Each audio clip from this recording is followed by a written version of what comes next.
So I want you to imagine just for a second that tomorrow morning, your company's human resources department sends out this massive company-wide email. Oh boy, those are always fun. Right. But this one is a new policy about remote work. And they are offering you basically the ultimate flexibility.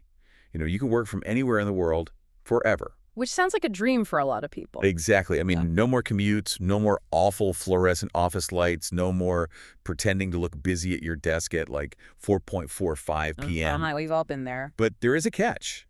In exchange for this absolute total freedom, you have to accept a permanent 15% pay cut. Ouch. Yeah, that's a steep price. It is. Now, picture the reactions in your virtual office. The colleague to your left, maybe they had just bought a house, right? They read that email and they throw their coffee mug against the wall in absolute rage. I can completely picture that. To them, it feels like an insulting, exploitative slap in the face. Exactly. But then you have the colleague to your right.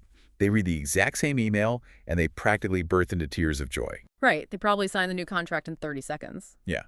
They view that 15% sacrifice as like the cheapest ransom they could possibly pay to buy back their freedom. So today, we are tearing apart the data set that explains exactly why those two identical human beings process the exact same number in completely radically different ways. Because we're talking about compensation on the surface, but really we're talking about what actually matters to us at a core level. It really is a profound premise, isn't it? It is. I mean, we operate under this shared cultural delusion that compensation is just pure mathematics. We treat it like an objective physics equation. Like you put in the hours, you get the money. Exactly. You input your time, you input your specialized skills, and the corporate machine outputs a mathematically agreed upon amount of currency. X equals Y. Which is comforting, right? Because math is clean. Yeah, math doesn't have feelings. But the moment you introduce the remote work variable into that equation, well, the math completely disintegrates. It really does. We instantly plunge into some of the murkiest psychological waters imaginable. And that actually brings us to the core mission of this deep dive today. We have our hands on a truly massive, fascinating data set and presentation. It's titled The Remote Work Pay Cut Trap: What Human Value Systems Reveal About the Future of Compensation. Right. And we're going to explore this deceptively simple question that is just fracturing the global workforce right down the middle right now. Would you take a pay cut to work remotely?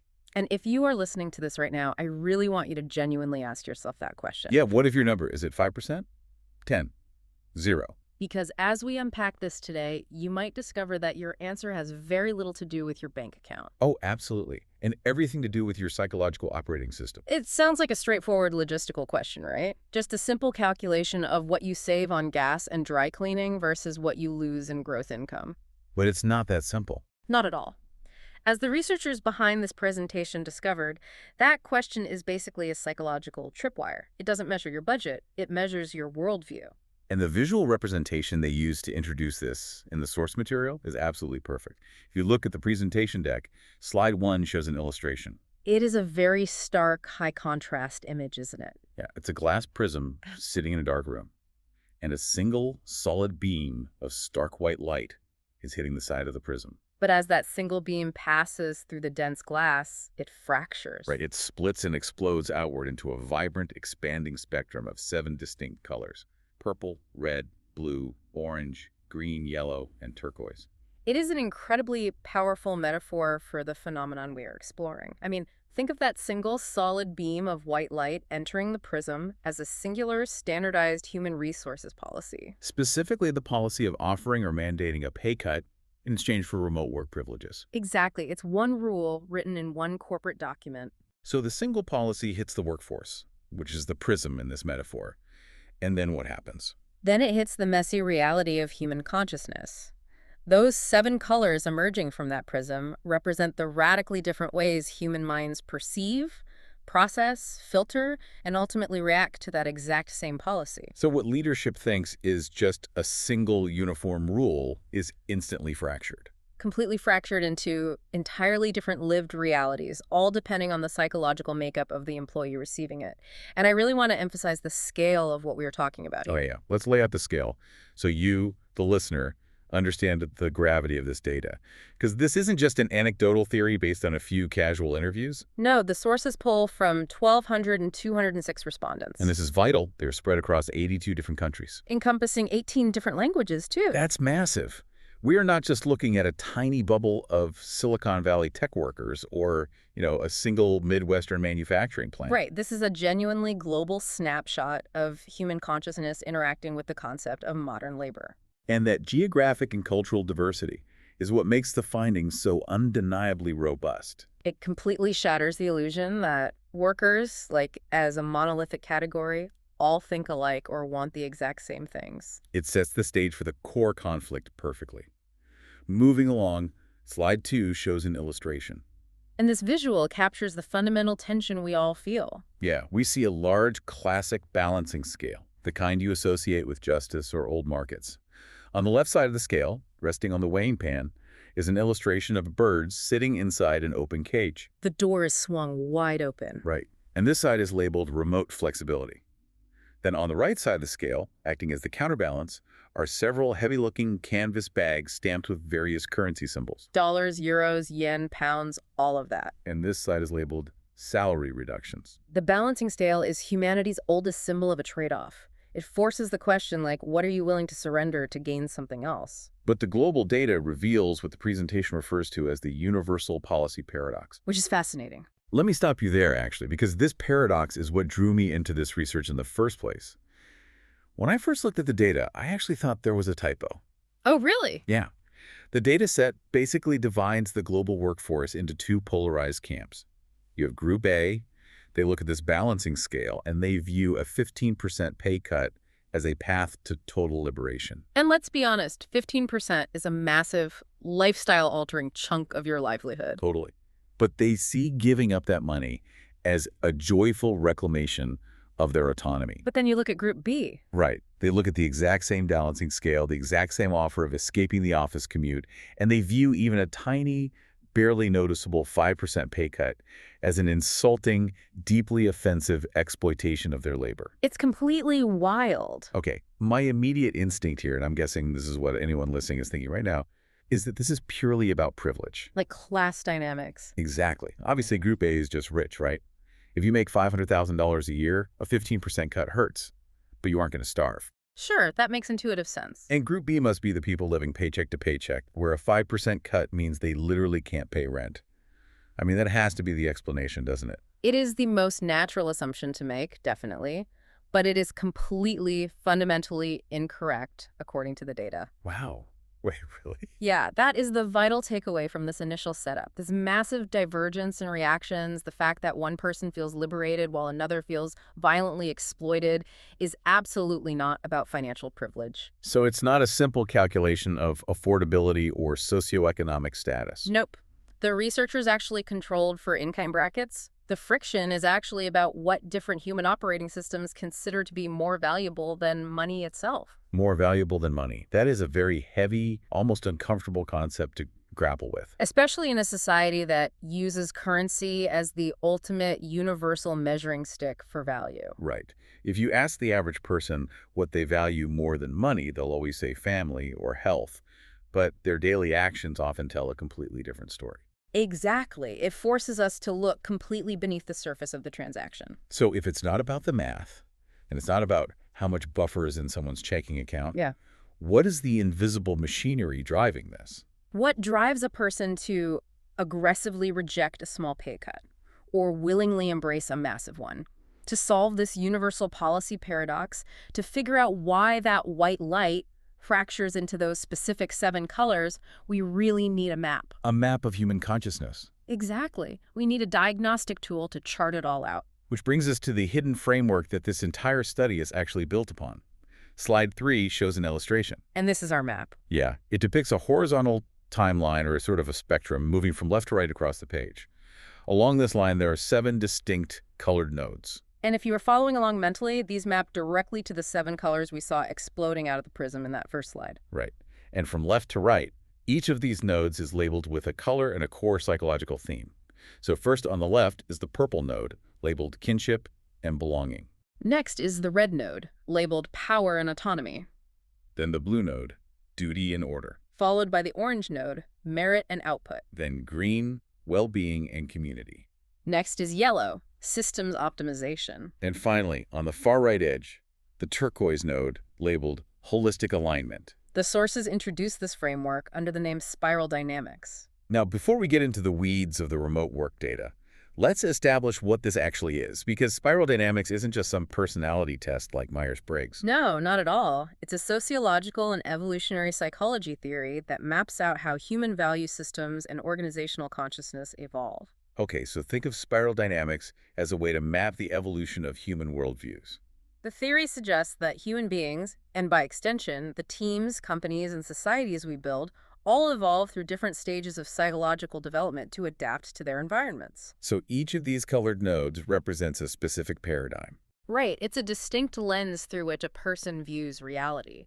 That color dictates how they make decisions, what fundamentally terrifies them, and what they prize above all else in life. So the core thesis of this entire presentation basically rests on this map. Yes, it does. The exact same remote work policy, our beam of white light, is processed completely differently depending on where a worker sits on this spiral dynamics spectrum. What one level of consciousness experiences as an insulting loss of power, another level experiences as a righteous reclamation of time. That is the absolute crux of the issue. And the fatal mistake of modern management is assuming that a blanket corporate policy will yield a uniform emotional response. You just cannot issue Policy 402B and expect a neat, standardized reaction when your workforce is actually a complex ecosystem operating on entirely different psychological wavelengths. Exactly. I'm going to try an analogy here because psychological wavelengths can sound a bit academic. Sure, go for it. Think about the smartphone in your pocket or the laptop you were listening to this on.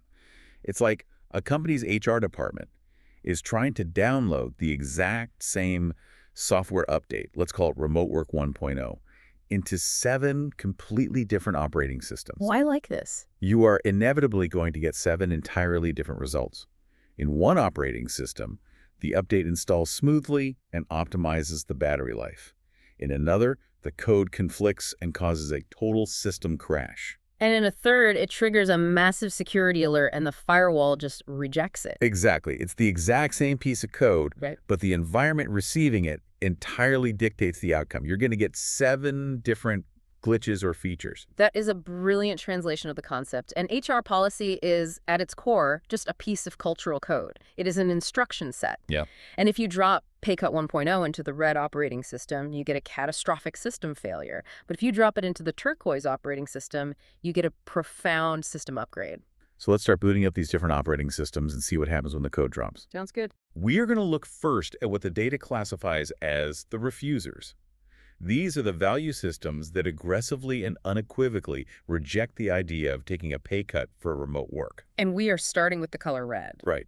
Slide 4 shows an illustration. It's a very visceral, evocative image. It really is. We see a circular speedometer dial exactly like you'd find on the dashboard of a high-performance sports car, and the needle is revving intensely. It is pushed hard to the left, buried deep into a bright, glowing red zone. And this slide is titled The Power Defenders. The red value system. This is an incredibly fascinating and volatile paradigm to study in a corporate setting. Tell me more about that. Well, the correlation data from the global survey here is very strong. When faced with a pay reduction for remote flexibility, the red cohort categorically refuses. Like they won't even entertain the idea. Right. The statistical correlation coefficient is between positive 0.1025 and positive 0.1242 for refusing the pay reduction entirely. They don't want to negotiate it, they just reject it. Let's give the listener some context so they can picture this. Where do we typically find this red operating system dominating in the modern workforce? Who are these people? You find red deeply entrenched in high-stakes, high-pressure environments. Think of aggressive, commission-based sales teams or cutthroat startup founders trying to disrupt an industry. Oh, so like commodities trading floors. Exactly. Or any zero-sum, hyper-competitive role where you basically eat what you kill. Red consciousness thrives on strength, speed, and immediate, tangible victories. It sounds exhausting, but effective. It is a very primal, very necessary energy for certain stages of business growth where institutional survival depends on sheer, uncompromising force of will. So if I'm operating from a red paradigm, say I'm a top-tier software sales rep closing multi-million-dollar deals, What is my core driver? What is waking me up in the morning? Dominance, autonomy, and above all else, visible, undeniable worth. Visible worth, okay. In the red worldview, the world is fundamentally a dangerous, chaotic place that is sharply divided into winners and losers, predators and prey. So you have to protect yourself. Yes, you must constantly secure your territory and project unassailable strength. Therefore, compensation in this worldview isn't just about buying groceries or paying a mortgage. Money is something else entirely. Money is a raw, undeniable signal of power. It is the scoreboard. It is how you prove you are the dominant force in the room. Okay, this is completely clicking for me now. If money is a direct proxy for power and dominance, then asking a red dominant person to take a pay cut for flexibility is completely misinterpreting what a salary means to them. Precisely. To someone in the green or blue tier, a salary is utility. To red, a salary is status. Status is everything. Right. If compensation is a power signal, then accepting a pay cut in exchange for a perk, like working from your living room, is not seen as a convenient lifestyle trade. How do they see it? It is seen as a glaring signal of submission.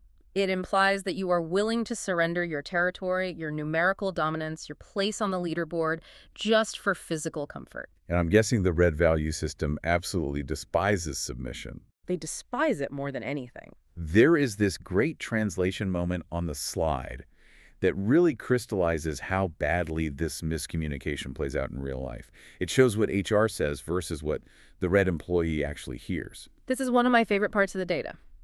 So picture an HR rep stepping into the room, maybe with a big smile, holding a new policy doc and saying, "Great news, we are offering remote flexibility with location-adjusted pay. So if you move somewhere cheaper, we just adjust your salary, but you get to work in your pajamas." And how does the red operating system translate that incoming signal? Red hears, "We are taking your power and calling it a gift." We are taking your power and calling it a gift. Man, that is brutal. No wonder they reject it. Right. If you frame a pay cut as a benefit, you are essentially insulting their intelligence and attacking their status simultaneously. Exactly. For the red paradigm, autonomy, true freedom, is claimed through strength, leverage, and indispensability. Not by giving up cash. No, it is not something you purchase from your employer like a concession stand snack by offering up a slice of your hard-earned salary. If you want a red top performer to work remotely, the optimal pitch is full pay, based on their crushing their quotas or nothing. You do not touch their scoreboard. Makes sense. So that is the visceral, ego-driven, power-defending refusal of red. But they aren't the only ones who refuse, right? No, they are not. Let's move further along the spiral dynamic spectrum to the next color, which refuses just as hard, but for completely different reasons. Slide 5 shows an illustration. This time we see that same speedometer dial, but the needle is pointing into a bright safety cone orange zone. And right next to the dial, there is a very simple, bold mathematical equation. Output A equals output B. Right below that equation, there is a graphic of a geographic map pin, like the red teardrop you'd see on Google Maps, but it has a large red X crossed viciously through it. And these are labeled the meritocracy guardians. The orange value system. This is Right. arguably the dominant paradigm of Western corporate capitalism today. And the data shows they also vehemently refuse the remote work pay cut. They really do. In fact, the refusal correlation is even stronger than red's, landing between positive 0.1272 and positive 0.1299. Where do we find orange? Paint a picture of this worker for the listener. Orange is dominant in big tech, high finance, corporate law, engineering, and elite knowledge work. Okay, so a lot of the corporate world. Yeah. If red is the aggressive warlord securing territory by force, orange is the strategic architect building a scalable, optimized empire. That's a great distinction. Orange values rationality, efficiency, strategic advantage, and above all else, absolute meritocracy. They believe the best idea and the hardest worker should mathematically win. Now, wait a minute. I need to challenge this because it seems contradictory to me. Okay, lay it on me. Doesn't orange love efficiency? I mean, working from home, skipping a 2-hour commute, controlling your own environment, that sounds like the ultimate orange optimization strategy. Why would they resist this? It's a great distinction to make. You are exactly right that Orange is highly adaptable and obsessed with optimization. They do not resist remote work itself. In fact, they basically pioneered it. Oh, right. So what's the issue? What they resist, what they absolutely cannot tolerate on a fundamental level, is an illogical, unmeritocratic framework. Let's look at the core driver listed here. It says strategic achievement, output-based metrics, and rational fairness. And this leads to that equation on the slide. Output A equals output B. What does that actually mean in the context of taking a pay cut?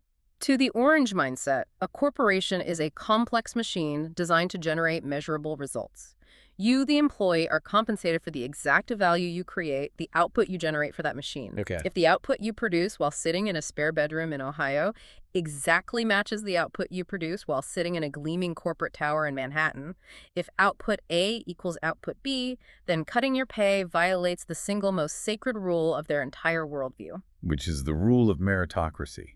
Okay, let me play devil's advocate here, because this is exactly where a lot of C-suite executives and CFOs get stuck. I hear this all the time.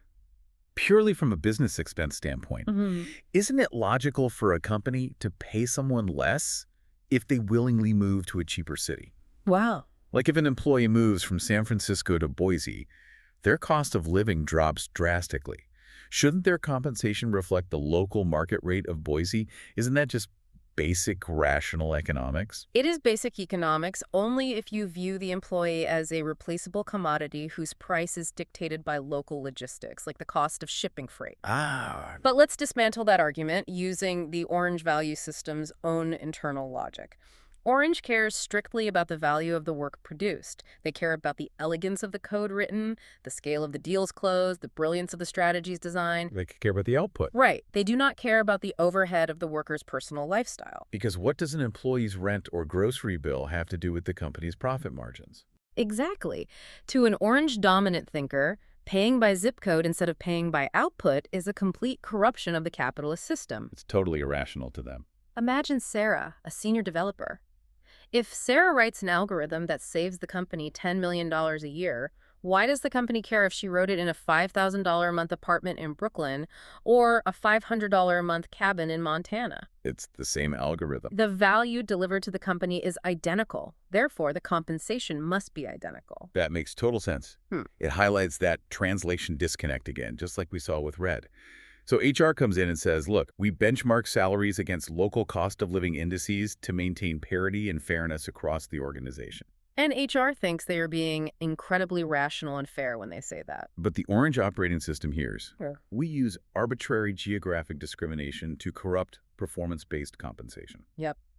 To Orange, a cost of living adjustment for remote work is seen as the company trying to steal the financial margin that the employee earned by being clever enough to move somewhere cheaper. Oh, wow. It penalizes personal optimization, which is a cardinal sin in the Orange worldview. Wow. Think about how differently those two groups view the exact same refusal. Red refuses because a pay cut is a theft of their personal power. Right. And Orange refuses because a pay cut is a theft of earned merit and mathematical logic.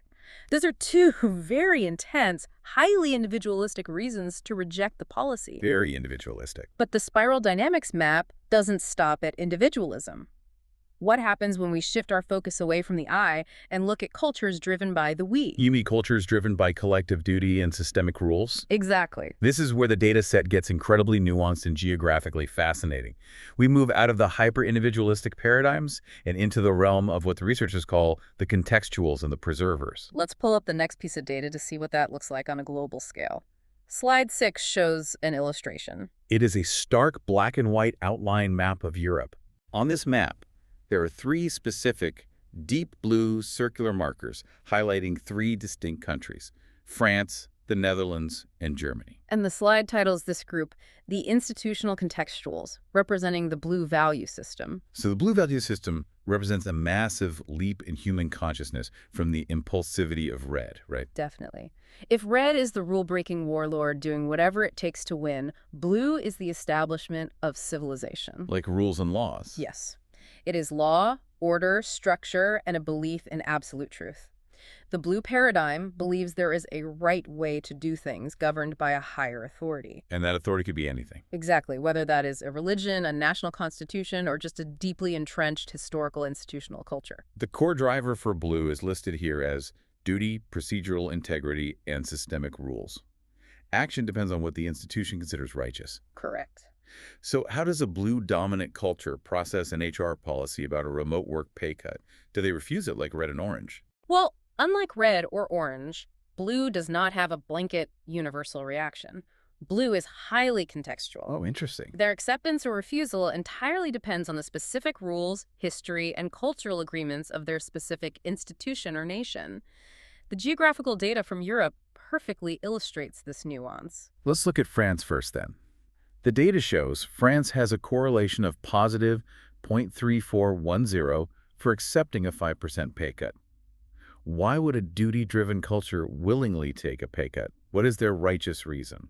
Because in France, the institutional value system heavily prioritizes the social contract, work-life balance, and crucially, what they legally enshrine as the right to disconnect. Oh, so the time off is part of the system. Exactly. A modest 5% financial sacrifice is viewed as entirely acceptable because it aligns perfectly with their higher institutional values of preserving personal time, family, and boundaries away from the demands of the corporation. So taking the cut to gain the time is a righteous, culturally approved trade-off, according to the French blue system. Precisely. But then we look right next door at the Netherlands. The data here is split, and it's fascinating. There is a positive correlation, 0.3971, for accepting a 5% cut. But there's a negative correlation, negative 0.2471, for a 10% cut. Right. They accept a little, but aggressively reject a lot. Wide split. This split is a beautiful example of the Dutch cultural concept known as the polder culture, or the polder model. Polder culture. Yeah. To understand this, you have to look at their history. For centuries, the Dutch had to reclaim land from the sea by building dikes. Right, I've heard about that. If one farmer didn't maintain their section of the dike, everyone drowned. This created a deeply ingrained institutional commitment to absolute consensus, pragmatic cooperation, and shared burden. Oh, wow. So history drives their modern HR negotiations. Exactly. So taking a modest 5% cut is seen as doing your part, finding a middle ground, a reasonable compromise for the flexibility of working from home. But a 10% cut. That breaches the boundaries of institutional fairness. It feels extractive, the polder model breaks down, consensus is lost, and they reject it entirely. That is fascinating. The history of water management dictates how they view an HR salary negotiation today. It's all about maintaining that systemic equilibrium. Yeah. And then we have Germany, a negative correlation of 0.2753, meaning they intensely reject a 15% cut. Why is the German blue system so adamantly opposed compared to the French? Well, in Germany, you have the profound cultural influence of Ordnungspolitik, which is the policy of order. Order above all. Right. It is a fundamental belief in procedural integrity, clear rules, and structural fairness that was basically necessary to rebuild and stabilize their society. So how does that apply to the job? In this framework, an employment contract is not a fluid negotiation. It is a rigid, sacred duty. If you are fulfilling your full duty to the company, if you are putting in the hours and doing the work regardless of where your desk is located, procedural order demands you receive your full agreed-upon pay. So suggesting a 15% cut to a German worker isn't just a bad deal financially. To the German blue mindset, it feels like a procedural betrayal. It breaks the rules of the system. Exactly. For blue, you cannot apply one global rule blindly. You have to understand the specific institutional context. An HR policy that perfectly aligns with French duty will violently violate German order.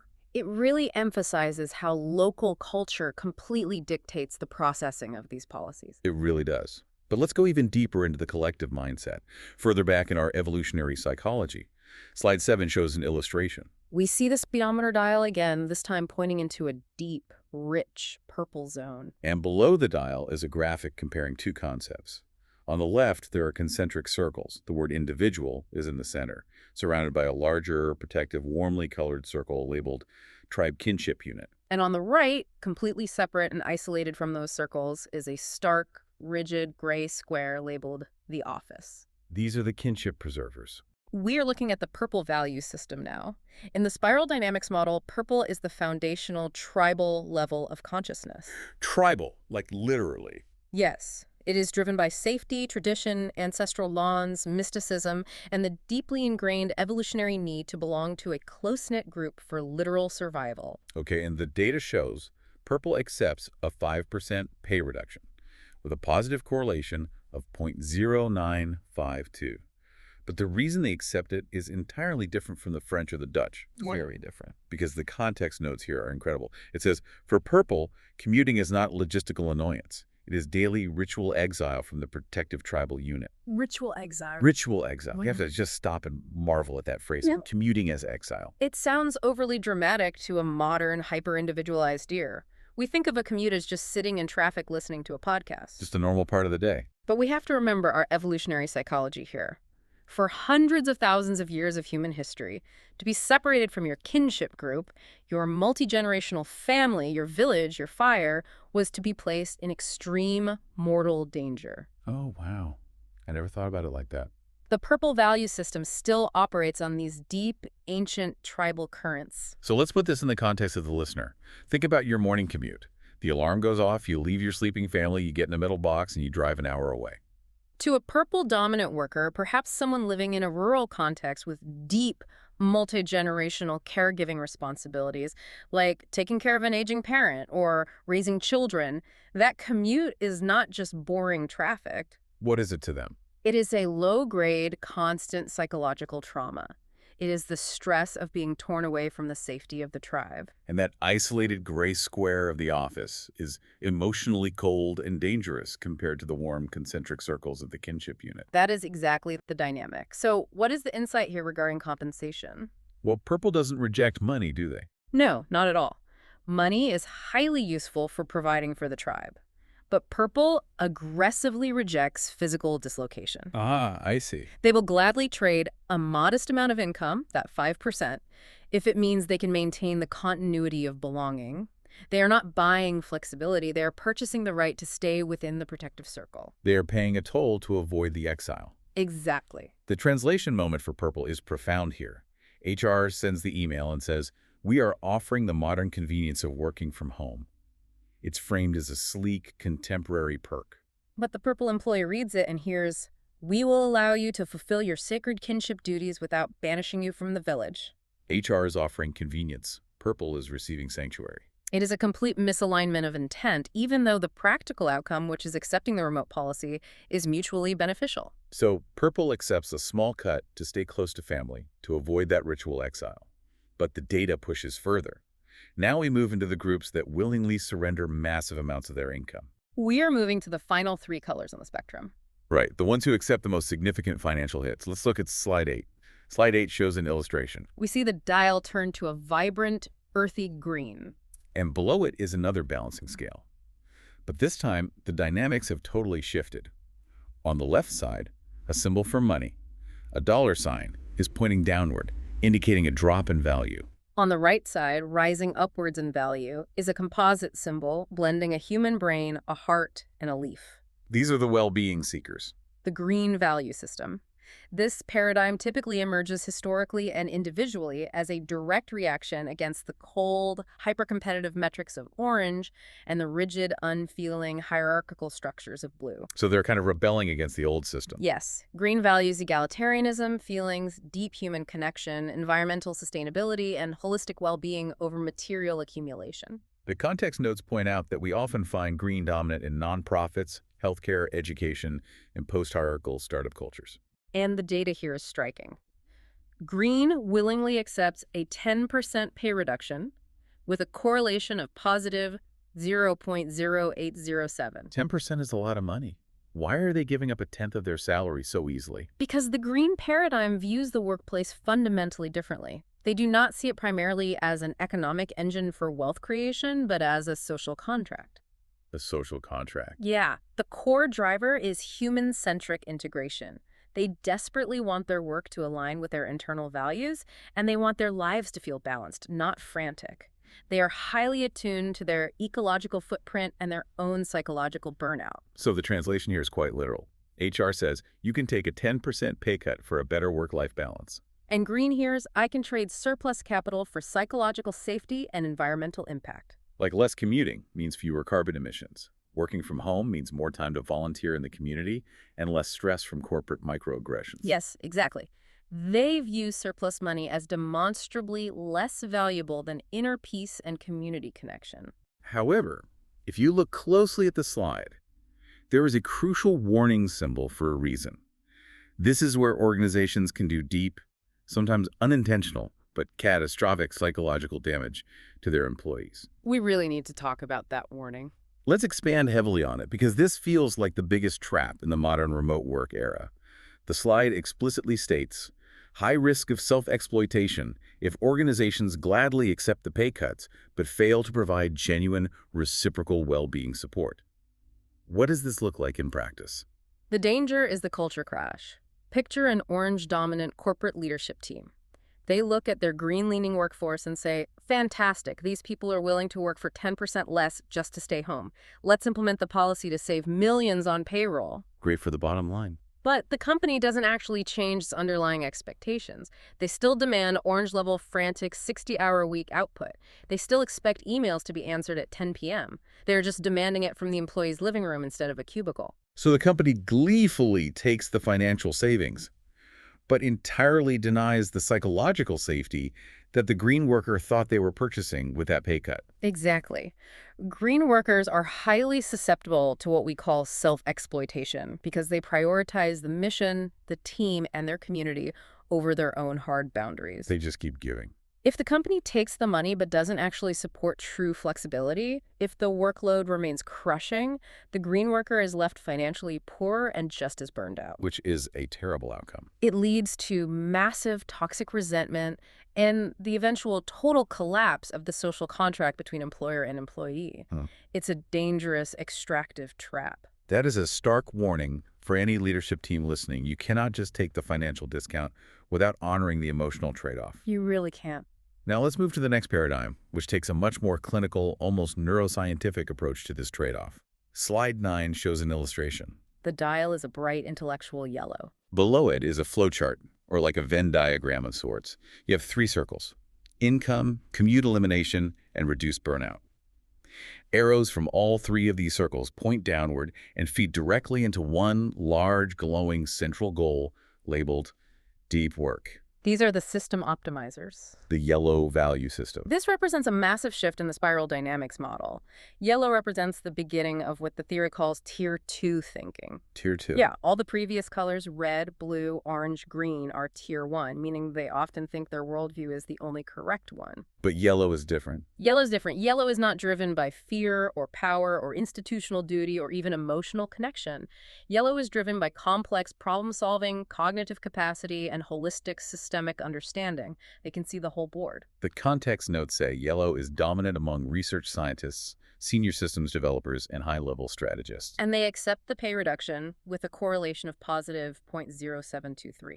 But from what you're saying, they aren't taking the cut for the warm and fuzzy, community-driven reasons of green. Not at all. Yellow is highly pragmatic. They value cognitive conditions over physical presence or corporate visibility. So they just want to think. They understand that their core value to society and to themselves lies entirely in their ability to think deeply, connect disparate ideas, and solve complex problems. So a noisy office is a problem for them. To a yellow thinker, every hour spent staring at a bumper in traffic, every interruption in a noisy open-plan office, is a literal degradation of their cognitive capacity. It is destroying the very instrument that creates value, their focus. So when HR says remote work is a benefit that costs you a percentage of your salary, how does the yellow brain process that? They don't process it emotionally. They don't feel insulted and they don't feel grateful. They process it mathematically. Mathematical, but not like orange. Right. Yellow hears, I am calculating a rational, transparent trade-off to optimize my total systemic output.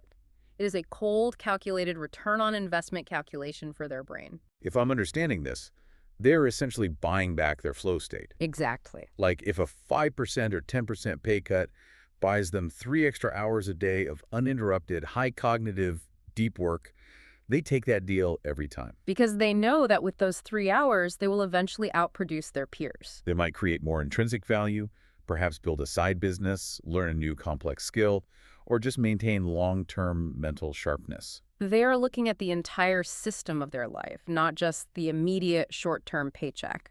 They aren't insulted like red. They aren't looking for a social contract like green. They are simply pulling levers in a complex life equation to maximize their cognitive capacity. It's an investment in their own human capital. Which brings us to the final and perhaps most extreme value system on the map. We are at the far right edge of the spectrum. Slide 10 shows an illustration. The dial is a deep, resonant turquoise color, and the needle is pushed absolutely to the maximum right edge. Next to the dial is a beautiful, complex graphic. It's a planetary mandala. It has overlapping harmonious circles and planetary orbits, suggesting universal synthesis and interconnectedness. These are the alignment seekers. The turquoise value system. This is a very rare, highly evolved paradigm. We tend to find it in regenerative organizations, deep purpose movements, climate tech, and global synthesis projects. And the data here is the most striking of all the cohorts. Turquoise willingly accepts a massive 15% pay reduction. With a statistical correlation of positive 0.1151 to positive 0.1323. 15%. I mean, I need everyone listening to really pause and think about what a 15% cut to your gross income would mean. It's huge. That is life-altering money for most people. That's a mortgage payment, that's retirement savings, that's college funds. Why would anyone willingly, happily surrender that much wealth? Because for the turquoise paradigm, the core driver is global synthesis, planetary limits, and deep existential purpose. So they just care about different things. They prioritize absolute alignment of their life over material accumulation. In this worldview, value is simply no longer measured primarily in fiat currency. It's outdated to them. It is a completely outdated metric to them. Value is measured in presence, ecological balance, and planetary harmony. Let me ask the deeply cynical question that I know someone listening is currently screaming at their audio player right now. Go for it. Is turquoise just incredibly naive? Are they just wealthy trust fund kids who don't understand the harsh reality of capitalism? Does they not understand how the real world works? It's the most common criticism of turquoise, but the reality is the exact opposite. Really? Yes, they understand perfectly well how the extractive capitalist system works, which is precisely why they want to minimize their participation in it. Oh, wow. To an orange or red thinker, turquoise looks insane, naive, or weak. But turquoise sees currency as a distinctly lower-tier metric. They see the pursuit of infinite growth on a finite planet as the actual insanity. Look at the translation here, because it is the most extreme gap we've seen so far. HR asks what they think is a very practical, logistical question. Would you sacrifice a significant portion of your salary to work anywhere? And turquoise hears a profoundly philosophical, almost spiritual invitation. They hear, you can reclaim your life coherence from an extractive economic structure. Reclaim life coherence. Wow. They view the 15% pay cut as the ransom they must pay to free themselves from a system that demands physical presence, high carbon consumption, and ecological degradation. They aren't just buying remote work, they are literally buying their way out of the matrix. Yes, they are entirely unattached to the status, the power, or the consumerism that money provides in the lower tiers of the spiral. If they have enough for basic, sustainable survival, they will always, without hesitation, trade surplus capital for existential alignment. So take a breath. We have traversed the entire spectrum of human consciousness as it relates to a paycheck. It's a lot to take in. We've mapped all 7 colors. We've seen a red worker violently reject a pay cut as an arrogant theft of their power, and we've seen a turquoise worker joyfully embrace a massive cut as spiritual liberation. Which is incredible. But here's the immediate practical problem. How does a corporate leader or an HR department or management consultant actually use this matrix in the real world without creating absolute, unmitigated chaos? That is the million-dollar question. Because you can't just send out a survey monkey to your employees asking, hey, are you more of an aggressive red warlord or a peaceful turquoise yogi? No, you certainly cannot do that. That would be an HR disaster of epic proportion. But what's the solution? What this dataset demands is a complete paradigm shift in how we approach organizational policy. We have to definitively move away from the industrial age idea of a single, universal HR handbook that treats everyone like interchangeable cogs. And move towards segmented, value-aligned compensation models. Exactly. And thankfully, the presentation provides the tools for exactly that. Let's look at Section 5, the playbooks. Slide 11 shows an illustration. It is a highly structured, colorful table titled Synthesis Matrix, the Value Systems Diagnostic. It lists all 7 value systems we just discussed, row by row. For each color, it details their stance on pay cuts, their core psychological driver, what the word remote actually means to them emotionally, and crucially, a column on the far right labeled the fatal HR mistake. This matrix is essentially the Rosetta Stone for the entire presentation. If leadership truly understands this matrix, they can predict exactly how a new policy will be received and where the blowback will come from before they even draft the announcement email. Let's do a rapid-fire breakdown of these fatal mistakes, because I imagine well-intentioned HR departments make these specific errors daily. They do, constantly. Let's start with red. The matrix says the fatal mistake is framing a pay cut as an opportunity. Right. We touched on this. Do not walk onto a high-stakes trading floor or a hyper-competitive sales team and pitch a salary reduction as a fun lifestyle perk. You are directly insulting their dominance. And what happens if you do? If you do this, you will trigger immediate, spiteful attrition of your absolute top performers. They will leave just to prove they can. For orange, the fatal mistake is paying by zip code, not output. If you tell your elite top-tier engineers that their brilliant code is suddenly worth 20% less simply because they moved from San Jose to Nevada, you destroy their belief in your meritocracy. Bills to bounce. They will instantly leave for a competitor who understands that logic dictates paying for results, not geography. For blue, the fatal mistake is applying one global rule blindly. You cannot take a remote work policy designed in a Silicon Valley boardroom and forcefully project it onto a subsidiary in Germany or France without adapting it to local institutional duty and labor laws. It won't work. It will be viewed as American procedural disrespect and met with massive organized systemic resistance. For purple, the fatal mistake is treating the home as unprofessional. This is so common. If you grant remote work to a purple-dominant employee, allowing them to return to the kinship circle, but then you micromanage them, demand their webcam is always on, and formally reprimand them if a toddler walks into the frame, you are invading their sanctuary. You're violating the whole point. You must respect the kinship boundary you just allowed them to reintegrate with. For green, the fatal mistake is extracting value without support. Taking the pay cut, but failing to provide actual mental health support, manageable workloads, and community connection. As we discussed earlier, it leads directly to self-exploitation, deep resentment, and catastrophic burnout. Yellow's fatal mistake is ignoring systemic productivity ROI. Do not force your yellow deep thinkers to attend endless, unnecessary virtual status update meetings just to prove to middle management that they are working. Let them work. You are actively destroying the quiet cognitive capacity they just took a pay cut to optimize. Let them do the deep work. And finally, turquoise. The fatal mistake is valuing accumulation over alignment. You cannot motivate a turquoise worker with traditional year-end bonuses or threats to their salary. If the organization's overarching purpose is misaligned with planetary harmony, no amount of money or schedule flexibility will keep them engaged. They will just walk away. They will walk away. So how do we operationalize all of this theory? Slide 12 shows an illustration. It's titled The HR and Leadership Playbook, and it visually maps out a very practical solution. On the left, we have a black box labeled a remote work request. From that box, a flowchart branches out into 3 distinct, tailored pathways, suggesting we need 3 separate policies based on the dominant value systems of specific roles within a company. This is where the rubber meets the road. You have to stop forcing one universal model. You segment your HR approach based on what the specific role demands and the intrinsic values of the people who excel in those roles. Let's walk through these 3 branches so listeners can see how this works. The first branch points to an icon of a target, representing high-agency knowledge work, which encompasses our red and orange value systems. What is the policy recommendation here? For roles demanding aggressive growth, competitive sales, or high-level technical output, your red and orange environments, the policy must be location-agnostic output pay. Full pay for full output. The rule is breathtakingly simple. Full pay for full output.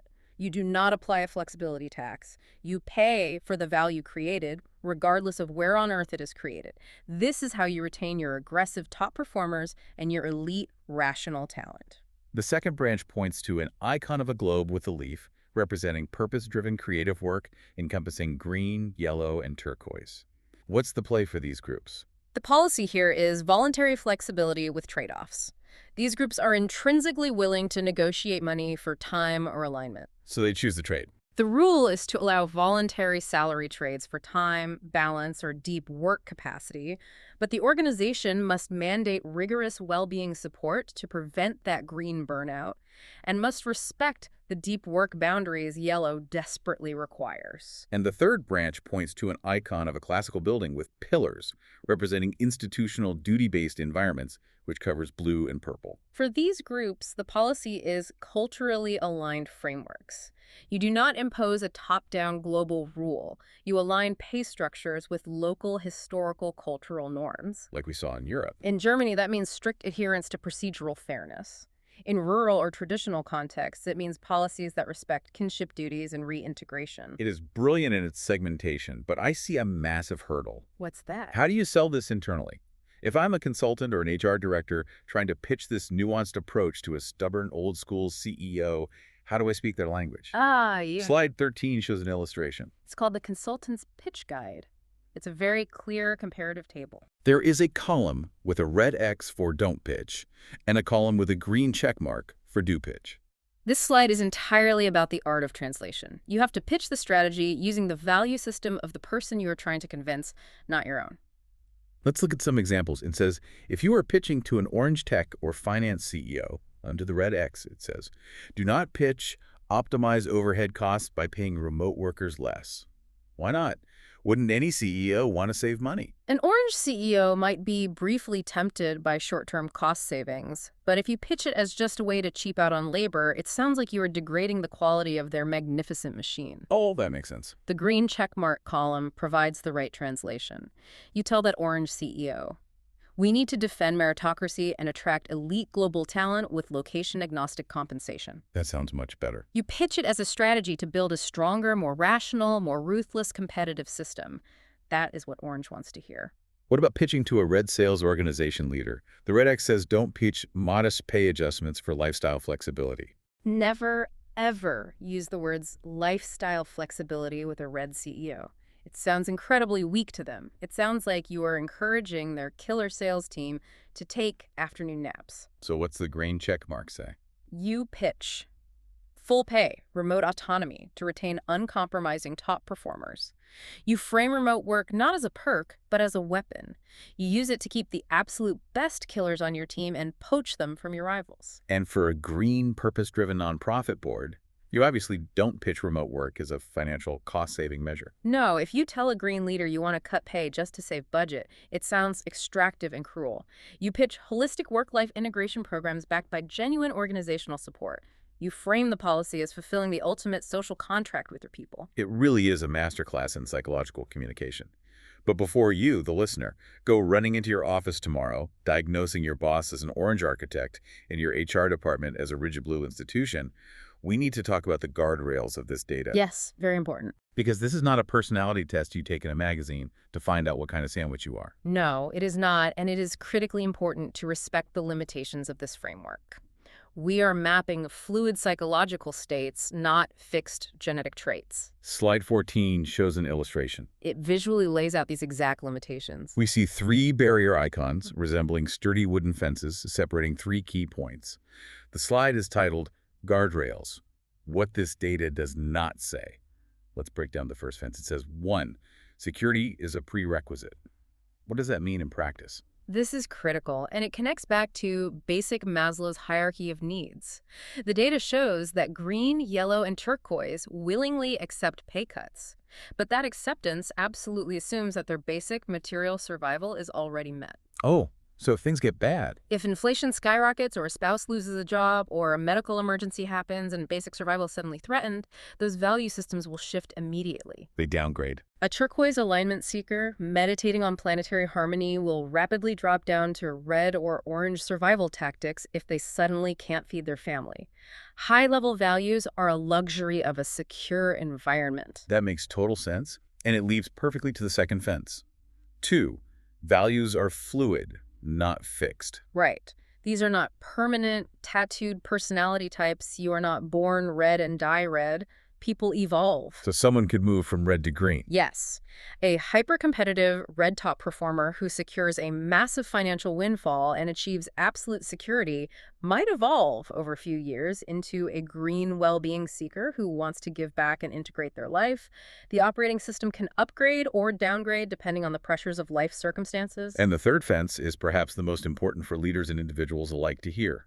3. Yeah. There is no universal right. It is very easy, especially for people in the green or turquoise tiers, to look at the spiral and think they are better or more evolved than red, or that orange is smarter than purple. But that's a trap. It is a dangerous trap. Red's aggressive refusal of a pay cut is just as evolutionarily adaptive and valid for their specific cutthroat context as turquoise's peaceful acceptance is for theirs. Context determines wisdom. That's a great quote. Context determines wisdom. A startup fighting tooth and nail for daily survival needs red energy, not turquoise philosophy. A global environmental NGO trying to save the oceans needs turquoise vision, not red aggression. You cannot judge the color. You have to understand the context and manage the spectrum. Which brings us to the end of our deep dive and the final lingering thought the presentation leaves us with. Slide 15 shows an illustration. It's a very clean, simple slide to end on. On the right, there is a large QR code linking to SDTEST insights, allowing anyone to explore the full 1206 response global dataset for themselves. But dominating the center of the slide is a bold, heavy quote under the heading, "The Final Question." It is a question that reframes this entire debate, pulling it out of the realm of human resources and into philosophy. Let me read the exact quote from the slide. The question isn't whether we should accept pay cuts for remote work. The question is, what does your value system consider more valuable than currency? It drops us right into a moment of intense existential self-reflection. It really does. So I want to turn this directly to you, the listener. Think back to the tension we established at the very beginning of this hour. That visual of the prism fracturing a single beam of light into all those different vibrant colors. Think about your own color. If every single dollar you earn or every dollar you willingly agree to give up for flexibility is just a reflection of your deeper psychological operating system, what does your current paycheck say about the compromises you are making every single day? Are you a fiercely independent red, constantly fighting for dominance and autonomy but feeling suffocated, trapped in an orange system that only cares about algorithmic output and spreadsheets? Are you yearning for the deep alignment and planetary purpose of turquoise, but you find yourself completely bound by the rigid, duty-bound rules of a blue institution? Or maybe you're a purple, just trying to stay close to your family, but forced into the ritual exile of a commute every single morning. It's a lot to consider. Take a really hard look at what you are exchanging for currency today. Look at the balance scale of your own life. When you weigh the money against the time, the power, the peace, the deep work, or the purpose, ask yourself, is the trade you're making right now actually worth it?